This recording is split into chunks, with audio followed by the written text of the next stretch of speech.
জানো তো বন্ধুরা, আমি আমার কাকিমাদের বাড়ি গিয়েছিলাম। কাকিমা আমাকে বলল, তুমি আমার একটা কিউট দেখে ইয়াররিং তৈরি করে দেবে। কি বলি, কাকিমার কথা ফেলা যায়? আমি তো বলে দিলাম ঠিক আছে, ইয়াররিং তৈরি করে দেব।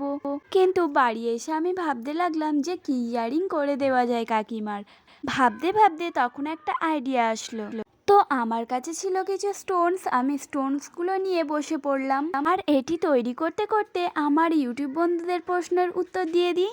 আমি আগের দিনের একটা ব্যাগ তৈরির ভিডিও করেছিলাম। আমি যে পেপারটা দিয়ে ব্যাগ তৈরি করেছিলাম, আমাকে একজন জিজ্ঞাসা করেছে গোলাপি পেপারটার নাম কি। ওই পেপারটার নাম হচ্ছে গ্লিটার পেপার।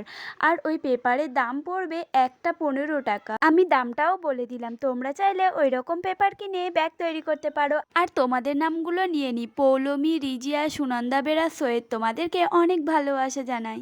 এই দেখো বন্ধুরা, কাকিমার দুল রেডি। কমেন্টে কিন্তু অবশ্যই জানিও কেমন হয়েছে। টাটা।